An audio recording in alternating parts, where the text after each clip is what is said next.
Hey, everybody, we're Geeking Out Ninjas, and we're here to geek out. Craig, how are you doing?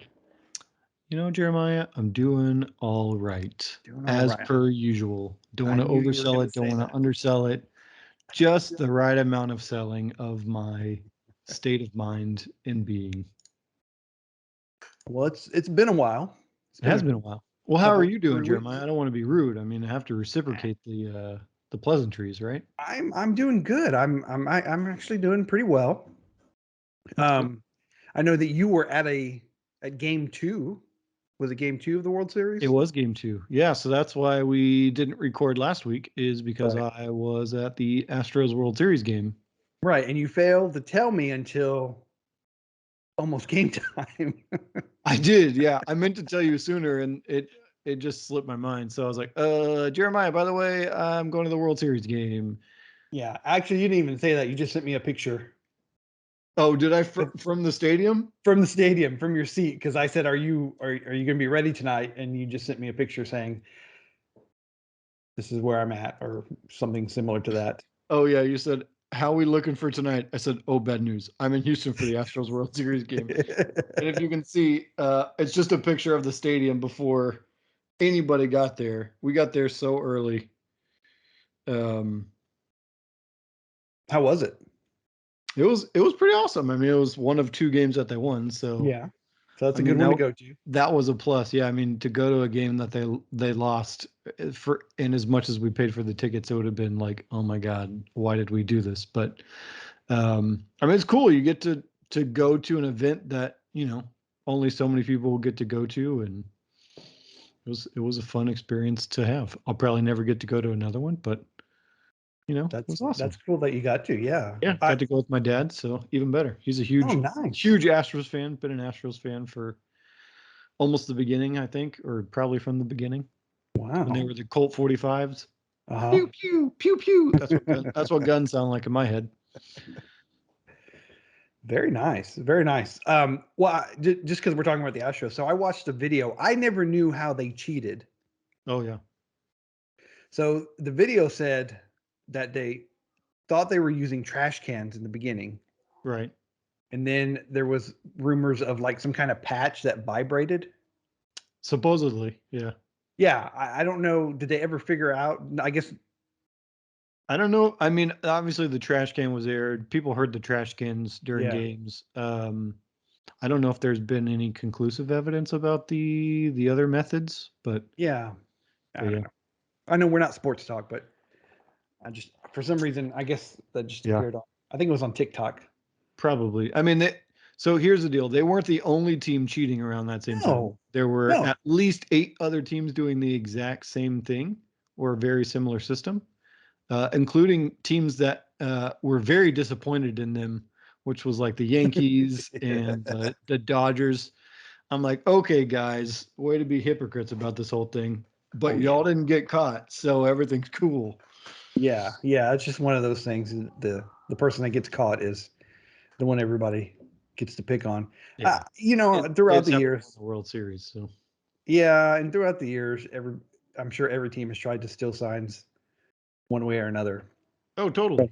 Sign Yeah, stealing's been around since the beginning of the game. I mean, it just got a lot more sophisticated more recently. So, yeah. but now the commissioner and the umpires and all that stuff, they're supposedly a lot more diligent about checking for that kind of stuff. So, I doubt it'll be as easy as it was. Well, I don't know. We'll see. We It's shall see. Could get even more crazy. more Uh, sophisticated. so I wanted to check up on your Fitbit challenge you're doing at work. I'm Okay. wearing it. Nice. Um, so update. So it's called Well-Being You with the letter U is the website that we're connected or the company that we're working with. And so um essentially, and I'm not very good at this, I'll be honest with you. We're supposed to log in every day and kind of I don't know what that website is. This is well being you. Um it looks different. Of course they're changing it. I think they're a pretty new company. But anyways, supposed to log in every day and give like a 2-sentence update about how my day is for each day. My Fitbit is connected to the website. To the Fitbit website or to the well-being website? Both. So I'm connected to the Fitbit website, and then I link the Fitbit website to this website, and my data is supposed to be going over there. I'm not sure. I didn't read all the instructions, so I don't know. I think my Fitbit should be water resistant. Which one do you have? I think I have the Lux. The Lux? No, I have the Inspire 2. The Lux is the nice one. Yeah, I was gonna say they probably went for the cheapest one. So you don't have the Fitbit Ace 3 Special Edition Minions? No, I think it's the Inspire 2 is what I have. So Okay. I take it off and to get in the shower, and sometimes I don't put it back on, so they're not getting very much data. Dun dun dun. And I changed the password, and for some reason my phone didn't get the password update. Uh-oh. And so I haven't tracked myself. Like I haven't reset my password. I've been lazy about it. I'm like, oh, whatever data's going in. It was nice seeing like how many hours of sleep I got and everything. I bet if you just log back in, all that data will probably transfer over. I bet it gets stored on the watch. Oh, I'm sure it is. I think the Fitbit's still connecting to the app. Oh, gotcha. Yeah, you're just not logged into it. I'm just not seeing it because I'm not logged in. Yeah. I could probably go to the website and check it out. So I'm going to challenge you, Jeremiah. Well, you don't have my full update to what else I'm doing, so challenge me, and then What else are you doing? I joined a gym. Oh, nice. Yeah. And I have gone to it a couple of times. You have? I have.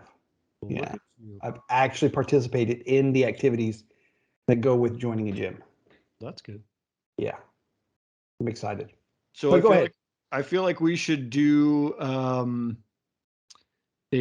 a challenge, a Fitbit challenge. So I just bought the Fitbit what is it? Sense? The Sense. The Okay. Fitbit Sense. So I got it super cheap. It's this one. But I got the black one. So the Google store was selling it for like $200, right? And so I already had like 80 something bucks in credit. So I think I got it for like $130. And my Android watch is dying real fast nowadays. I might try and replace the battery on that. But I thought I'd give this a shot just to see all the health data. And I think you get like 6 months of the premium membership. So I think you get a year, don't you? For the Sense, when I bought it through the Google store, it said 6 months. But I think I got a year. Well, that might be because of the company. It could be. It could be. But I think we should start doing like challenges, daily challenges and whatnot. Okay. I think so. I think it might be fun. We can update everybody on the podcast weekly, see who's winning. I would like that. That just means I have to actually wear it. Yes, and sign in. Well, yeah, I guess can we share? We can be like Fitbit friends, right? I think so. Is that your dog? Can you hear that? Yes. Yeah. He got caught in the ring. Oh. That was not Jeremiah. Fitbit. That was the dog. He does have something to say about the Fitbit. Yeah, so he's in the kennel. Why don't you talk about your Sense for just a moment? Yeah. I'm pretty excited about the 6+ days of battery life. Because, I mean, my Android Wear watch right now, right now it doesn't even last a whole day, but it's like 3 years old. So the battery's kind of shot. But when it did last a whole day, I still had to charge it at the end. So being able to wear it and not worry about charging it is going to be kind of fantastic. Oh, it's wonderful. Because I could go like on the trip, whenever I go on a trip, even if it's like an overnight thing, it's like, oh, I got to bring the watch charger, which is different than all my other chargers. I normally, if I go anywhere, I'll bring my like laptop charger, which is USB-C, and then everything I have charges from USB-C. So I only have to bring the one cable, which is super nice, except for the watch. So having this and be able to take it and go places and not worry about charging it, I think is going to be really nice. So, It is. I think mine lasts over a week. yeah, yours is supposedly like 10 plus days. But Yeah. so this one does a lot more tracking, which I'm kind of excited about. Supposedly can read your ECG. Obviously does sleep tracking like everybody else. It does stress management, which does yours do that or not? I don't know. So this one will read your like skin temperature and the sweat on your skin, and Really? it uses a whole bunch of different sensors to find out your stress levels and if you're possibly going to be getting sick pretty soon, or if you're a woman when your menstrual cycle is starting. So things like that. So I'm kind of excited to find out when my menstrual cycle starts, but I'm not That'd be sure it's awesome. going to or not. So I can tell you when mine is. Um, so I'm logging in to my Fitbit now. I don't know if we want to do this live on air. This might get a little boring, Jeremiah. Is it okay? I was just gonna. We'll have to be a little ahead of it the next time we do this, and then we can like pull up the data and compare. Okay, we can do that. We can do that. We can move on. I mean, so it's. But we will give updates. We'll compare certain stats, not all stats, but we'll compare certain stats and. I just See where we're hope at. that my Fitbit records my activity at the gym because I am trying to be active and more healthy. Well, there you go. So, so if you see me there, you can wave at me, but I probably won't talk to you because I get into gym mood. Just leave me alone. Just leave them alone. Just leave me alone. So my other what's new is I got a Pixel 6 Pro. I was gonna ask, did you get one? I did. It is oh wait, I don't know if you can I'm gonna stop presenting the screen. It is a gigantic phone. Nice. I already missed my Pixel 5 because my Pixel 5 is really small. So you don't like the big phone? I don't like big phones. It is much harder to hold in one hand. The other one I could literally grip really well and reach almost everywhere with my thumb. This one, not so much. So I'm going to have to get used to that. I did find a one-handed notification tray pull down thing. So I don't have to like go all the way to the top to pull it down. And you could probably do this on your phone if you want to, probably on all Pixel phones. But there's a one-handed mode where you swipe down towards the bottom, like in the corners, and it'll pull down your notifications, which is fantastic for me because that's always like you have to readjust to get to the notification shade at the top because my hand's not. I don't know. My thumb's not like 6 inches long. Well, I use the finger pad to pull down my notifications. That's true. They got rid of that on this phone though. So there's the fingerprint sensor is now on the front in the middle, where that little fingerprint is. Yeah. I mean, it works. Oh, all right. Like 90% of the time, 10% of the time, it kind of sucks. Whether it's just slow or there are just weird scenarios where like you click on something and it doesn't bring up the thumbprint to do it. It like makes you type in your password. It's like, okay, well, let me hit back a couple times or something. So then it'll bring up the thumbprint. So it's not as convenient as the back fingerprint or as fast as a back fingerprint. So I already missed that about this phone, but I mean, it takes good pictures. The zoom on this thing is actually really good, which I'm kind of shocked about. People were talking about it on another podcast that I listened to, and they're saying it's the best zoom on a phone, period. And these are people who use like iPhones and and all these. I mean, they test all the different kinds of phones, but a lot of them are iPhone users, and this one is supposedly the best zoom on a smartphone for numerous reasons. But I mean, overall, it's really nice. I like it quite a bit. This camera bar on the back is interesting. It doesn't really bother me in day-to-day usage. I mean, I don't really notice it that much. I do have to clean it off from time to time because it does collect dust from my pocket. But yeah, it's a really snappy phone. I mean, can't How complain long there. have you had it now? I got it on Saturday, so less than a week. So it's less than a week. Very nice. So I don't know if I could give like a full review, but those are some quick things that I have observed so far. Interesting. Yeah. We'll see how it goes. Maybe I'll give an actual review at some point.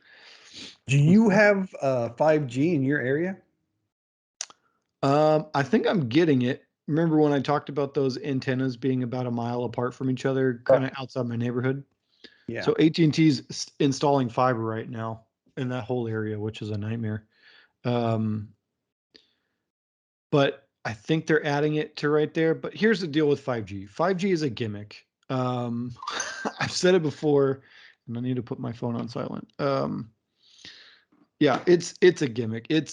The range is terrible with 5G, real 5G, not the AT&T 5GE, which is just 4G relabeled as 5GE, which is just confusing. But yeah, 5G, I don't know why it exists other than it's a feature you can sell in a smartphone. It's another feature to sell.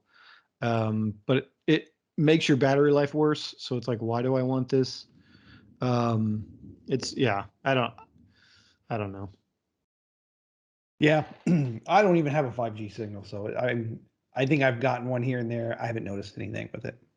Yeah, well, I mean, I'll get the AT&T 5GE every once in a while, and it's mostly when I'm not in San Antonio because I don't think they really deployed it that much here. No. Like when I went to Houston, it was almost all over the place when I went to Houston. But I've never gotten proper 5G. And granted, I've only had this phone for 5 days or whatever, but I doubt it's going to be very prevalent. I mean, when people talk about it, they always mock it because it is non-existent pretty much everywhere. And if you do have it in one place, a block later you don't have it. So it's like, okay, this is useless, completely useless. All right, Jeremiah. All right, Greg. Now that I've bashed cell phone carriers and 5G, do you want to get into the news? Let's get into the news. We got a couple of articles tonight. Fantastic. So we're going to start with the COVID vaccine for younger kids. So recently just approved for children aged 5 to 11. Yeah. Can now get the vaccine. I'm excited. I can finally have my oldest daughter get vaccinated. Yeah, I think it's a good thing. We have been wearing masks, even though we're vaccinated. Yeah.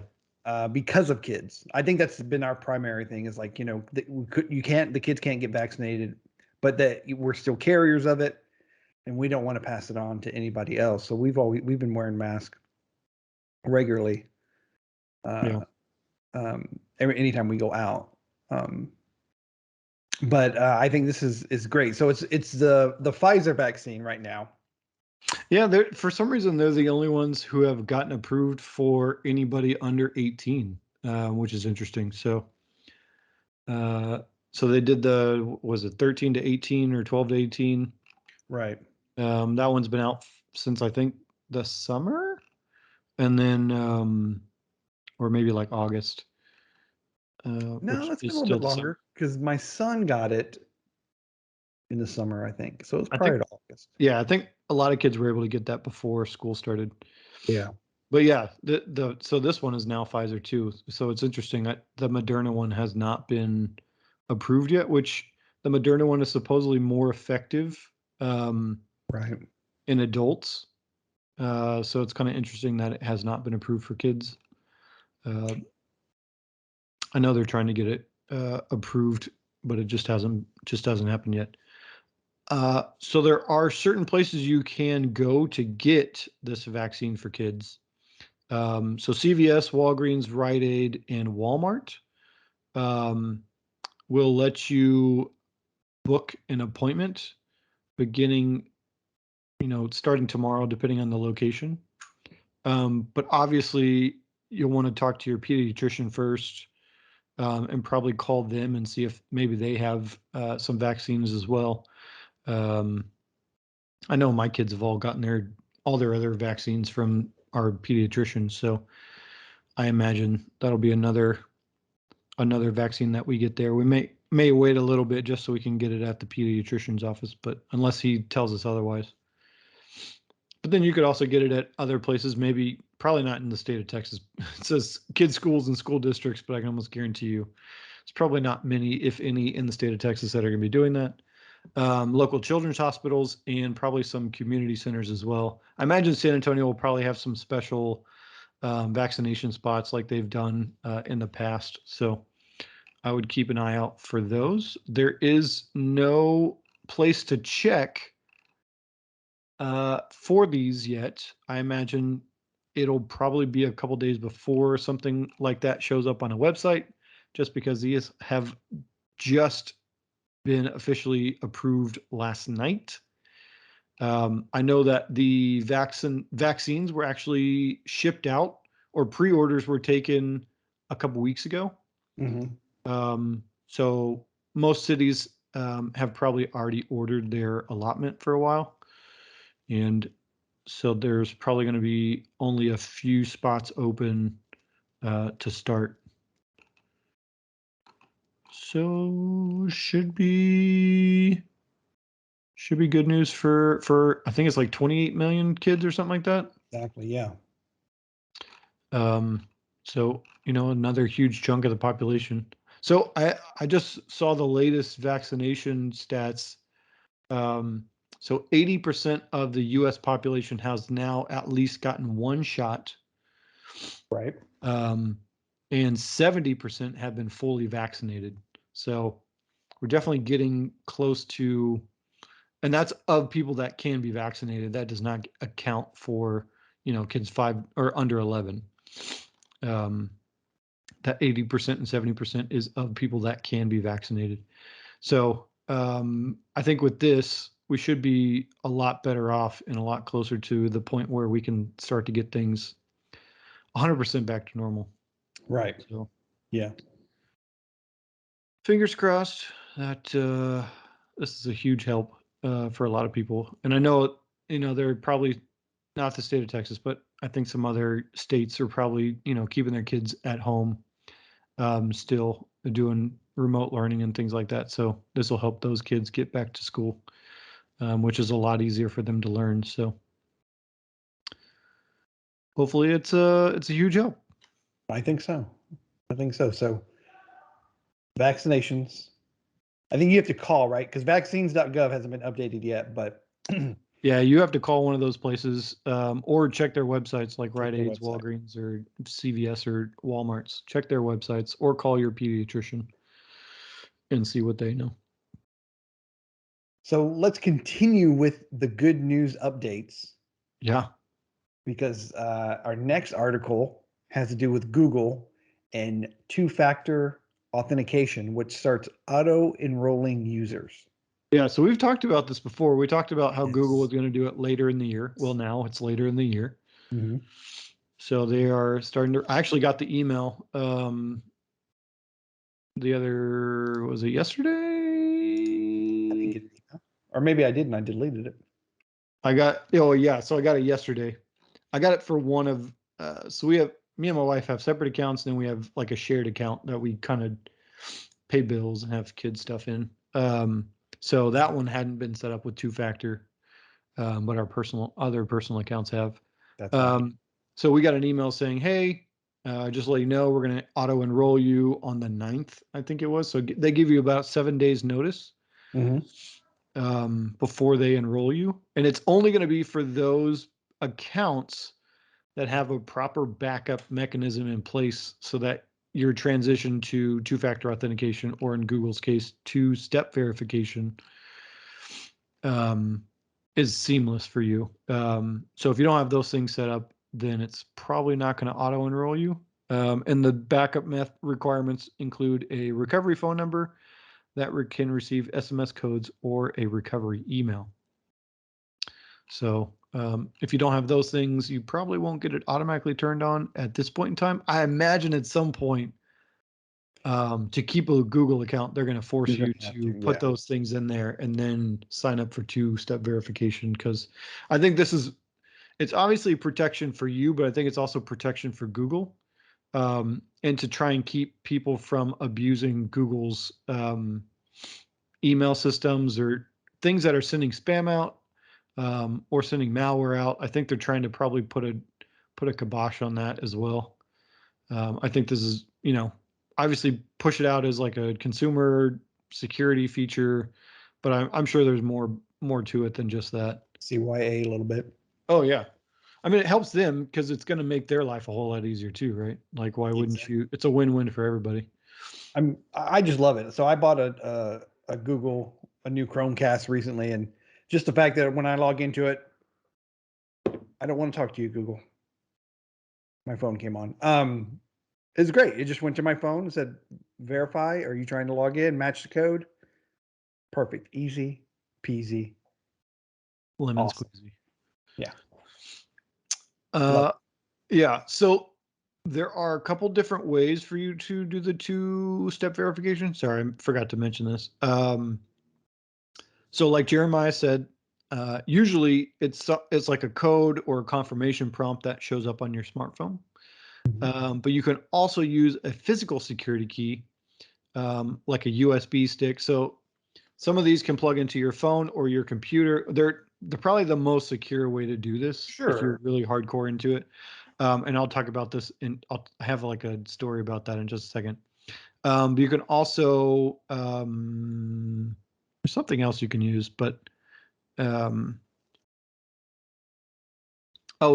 code is like a Google Authenticator app or something like that. Oh yeah. That's real popular now. Microsoft has one. Google has one. Yeah, I use my 1Password password vault. It has a place to put the two-factor in. Yes. Which makes it easy to sign into websites, because it will just paste that security code into the website if I'm on a computer, or it'll copy it to my clipboard if I'm on the phone. So it makes it a whole lot easier to use the two-factor authentication. So interesting thing came up the other day for me. So I got an email on October 8th, so it's almost been a month. Oh wow. They sent me an email saying, we believe your account may be at greater risk of targeted attack. We recommend you enroll into Google's strongest account security offering, the Advanced Protection Program. Advanced Protection provides industry-leading protections against evolving methods attackers use to access accounts and data like phishing and malware. And so you can go and you can take action, but they require you to use a physical security key. And Google sells some on their Google store. So you go to googlestore.com and then search for like Titan, TATAN. Sorry, I don't know how to help with that. Nobody's talking to you right now. Things you can try.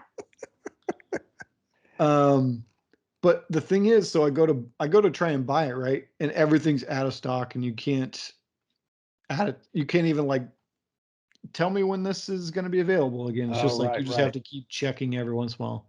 I know there are other places to get these keys, but I kind of like the Google ones. I feel like they're inexpensive for what they are, but they also have, USB-C or USB-A, so it can work with a computer or a phone. And then they have the NFC, so you can touch it to like the back of your phone or something like that.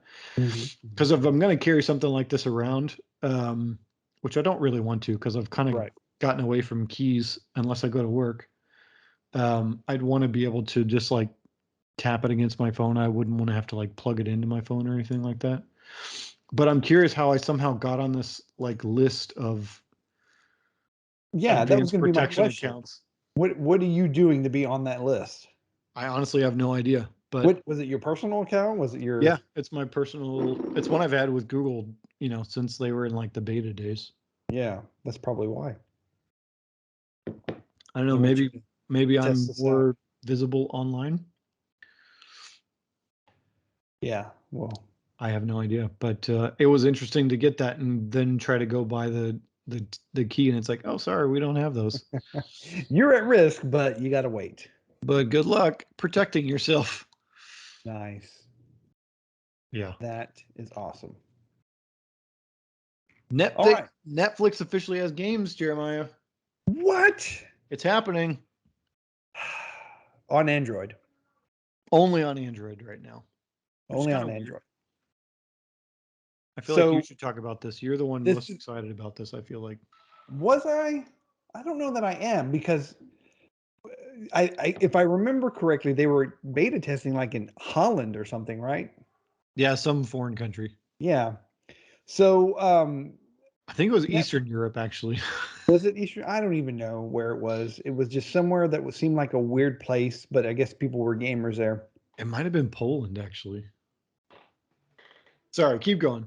That's all right. Well, anyway, so there's 5 titles that Netflix has launched with Netflix Games, and it's like we said, users for Android on mobile.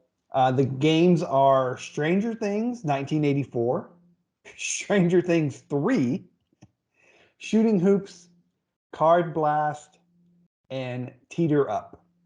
So they're not necessarily these big grand games, but it's a mobile game that is going to get you on their platform and will be, I guess, a time waster is really the. I think that's essentially what they want you to do. It's like, if we can't get you to watch something on Netflix, we'll get you to waste time playing one of our games. Yeah. So what? Let me see here. So with the Netflix, it's included as a part of the basic subscription with no extra fees, advertising, or in-app purchases. So completely free with your subscription. Right now, or these games are. Yeah. Games can be played by multiple users on the same account as long as the device limit is not exceeded. So your account, like your Netflix account, usually has like a 1, 2, 3, 4 screen limit. So that'll apply here as well. So I'm curious if that. So obviously you can't have more people playing games on the same account than you have device limit. But I wonder if that applies to your, like if someone's watching Netflix, I wonder if that conflicts with the games, or if you could have like 8 people total, maybe you have like a 4-screen account. And it's like 4 people can watch Netflix and 4 people can play the games, or if it's only 2 people watch and 2 people play games. I don't think that would, I don't know. That doesn't make sense. I mean, it makes sense, but I don't think they could do that. I don't know. Sure they could. I'm not a coder. I don't know. They do tell you that while some games will require internet connection, there are some that are available offline. So I'm assuming that I guess you'll download it, like you can download movies. Yeah, possibly. I don't know. That's something else you can do. So, I mean, it launched on November 2nd, Tuesday, November 2nd. I haven't tried it yet. Have you? I didn't even know it was on until I saw this article, to be honest. Yeah, I honestly didn't know until I saw the article either. I have not tried to play. I don't know if I would. I don't play a lot of games on my phone. Like I've downloaded games in the past, and there are some that I've played, but for the most part, I don't really play games on my phone. Like maybe I'm weird. I've played like the Alto's Adventure or Alto's Odyssey, where it's like a free flow sort of game. Mm-hmm. And then I play Words with Friends against my mom and my wife. That's like the full extent of my games on my phone. Yeah, well, I don't have cribbage anymore, but I kind of like simple games that I can kind of turn off and on because I don't sit there for hours and play. But there are moments Yeah. where like, I don't want to watch TV. I need something to do.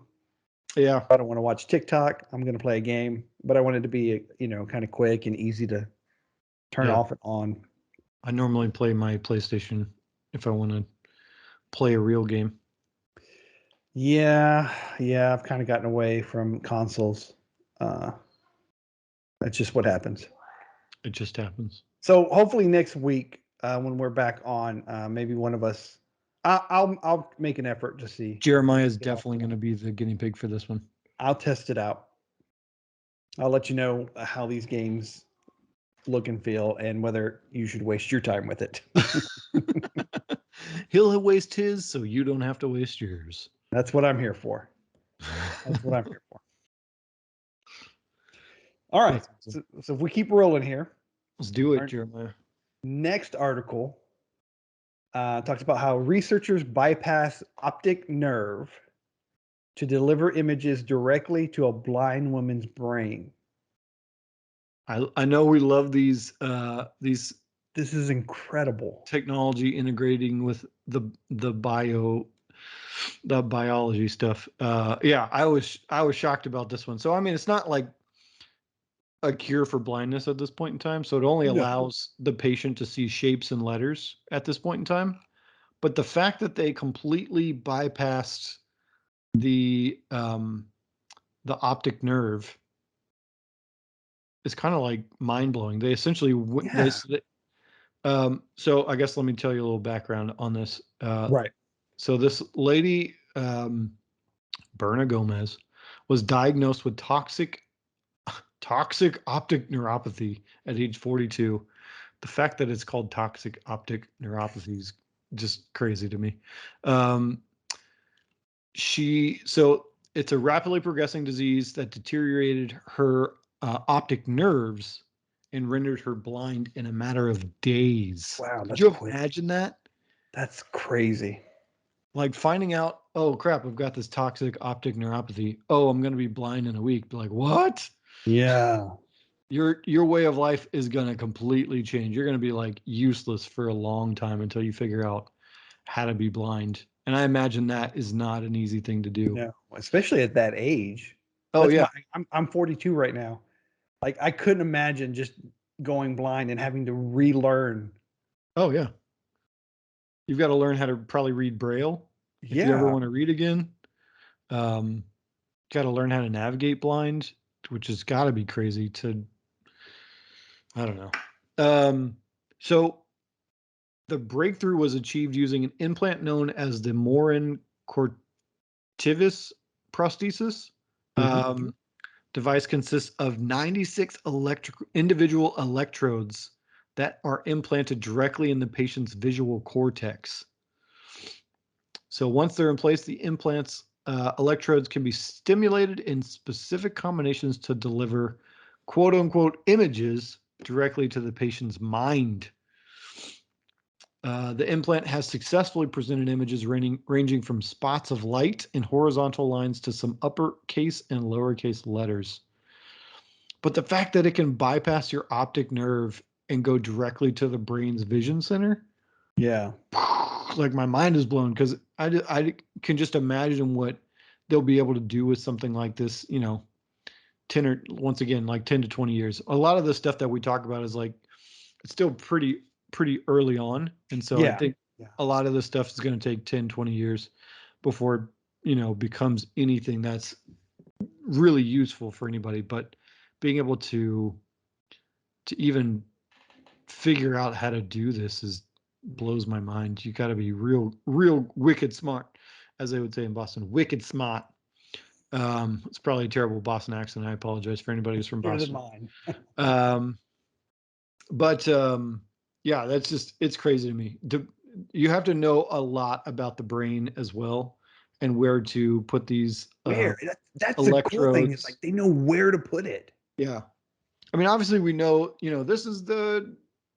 this part of your brain does this part of your brain does that, but to know specifically where to tie it in to actually show you images is crazy to me.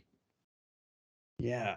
Yeah. Cause I can't, obviously I'm not smart enough, so I don't know how that would work, but it's amazing. It's just simply amazing. It doesn't really go into like where these images come from, or, I don't think she can't just pick up a book and start reading it, but No, definitely not. This is definitely early on. it's very early on, but I mean, wow. Yeah. So I mean, you could imagine what this is going to do for people who are going blind. Just you could completely change. I mean, you could implant cameras into somebody's eye, or in place of someone's eye, and Yeah. completely bypass any the optic nerve, all that stuff, go straight to the brain to give you vision. I just imagine cyborgs in the future, or people being cyborgs. Geordi LaForge. Yeah, there you go. Yeah.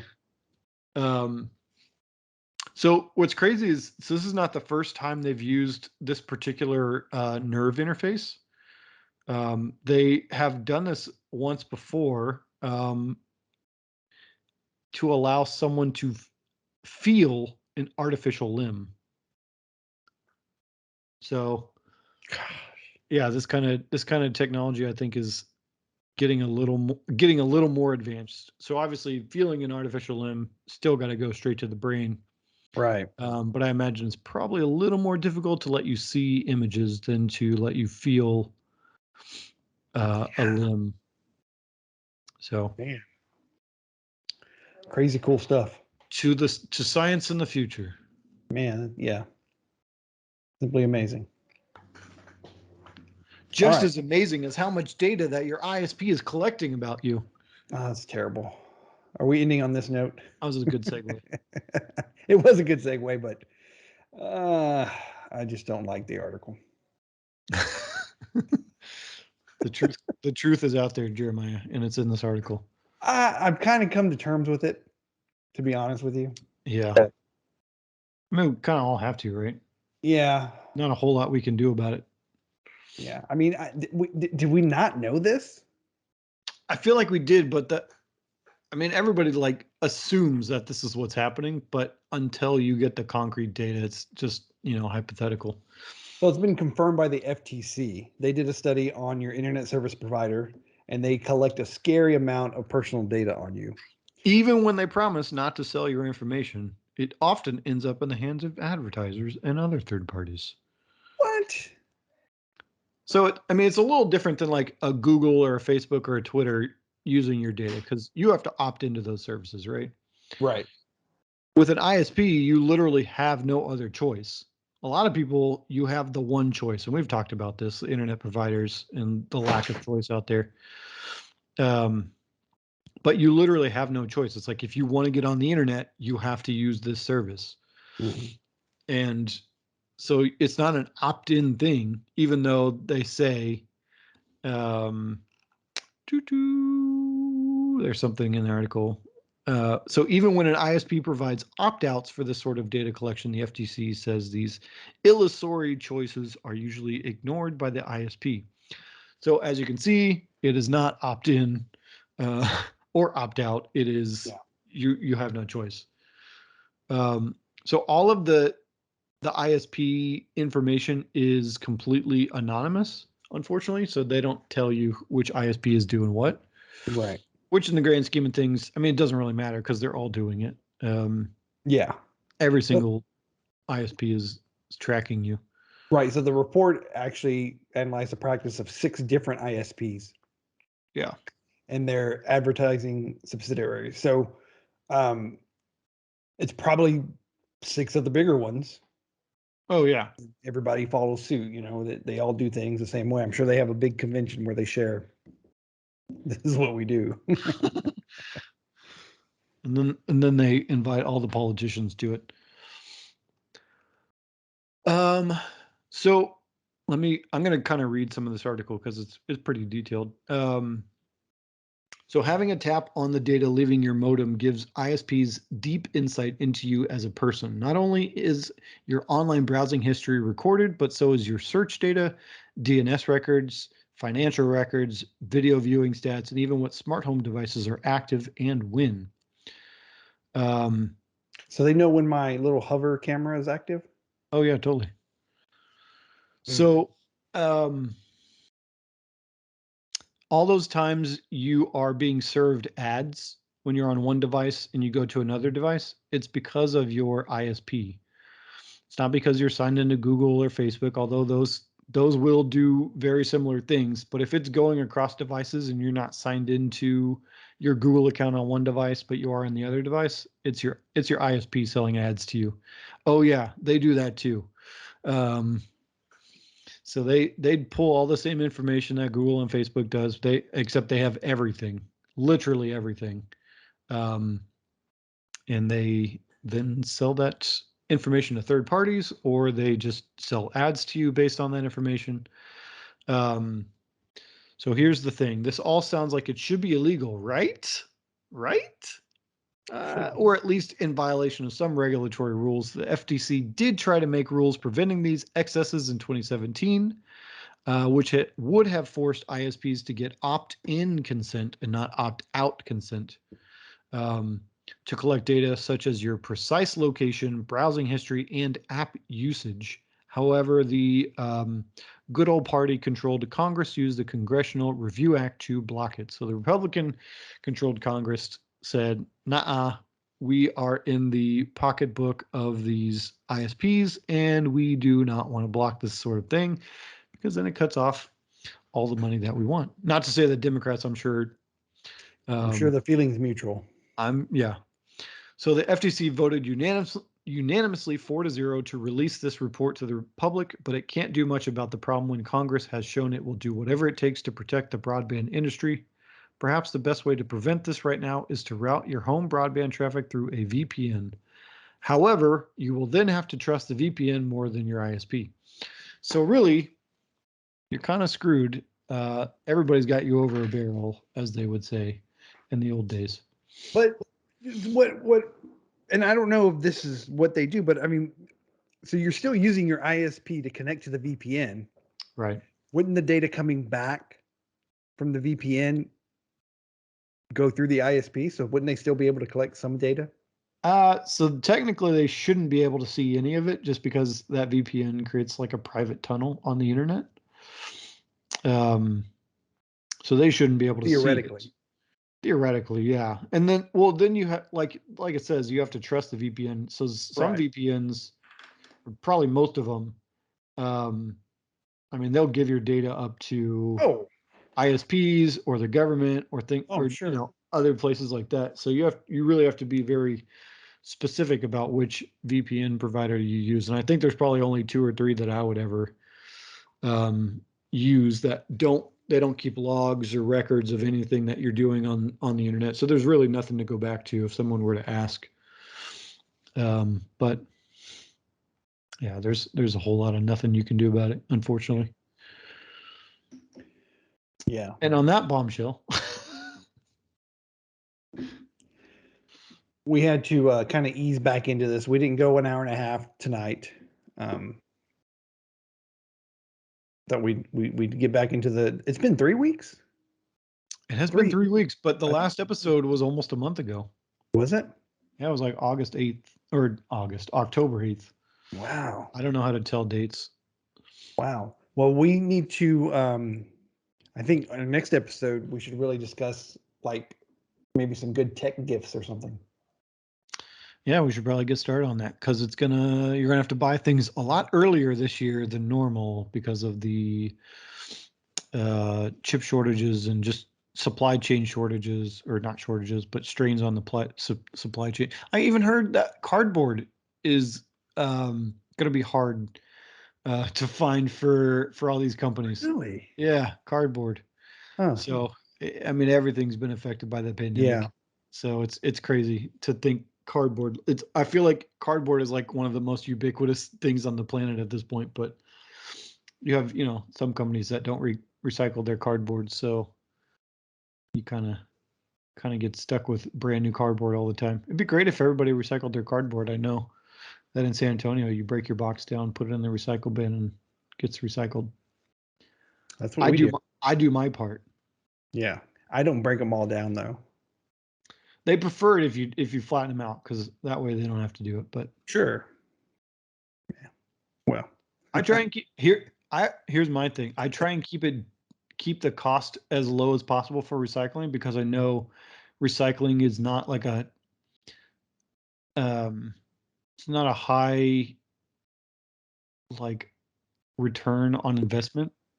You're just not making a lot of money per piece. And so the more they have to spend on whether it's taking trash out of the recycling or breaking boxes down or doing this and that, the less likely it is for us to keep a recycling company around. So I try and do whatever I can to make it as cheap as possible. Never thought about that. Yeah, it's kind of a shame. There have been a lot of recycling companies that have had to shut down because it's just too expensive to recycle things, especially when they couldn't just ship things off to China.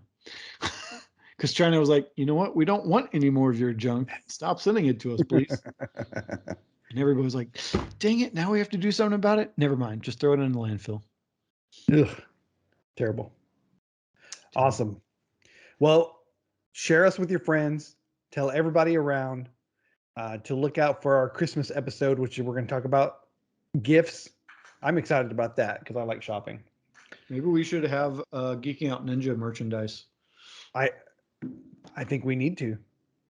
Yeah. So that's a side chat that we'll have. We'll talk about some stuff. Some merch. Your swag. Your GON swag. Your gone swag, man. There we go. Check us out on Facebook, on YouTube. Share us, comment, let us know what you're thinking, what you're doing, and we'll see you next week. Ta-ta.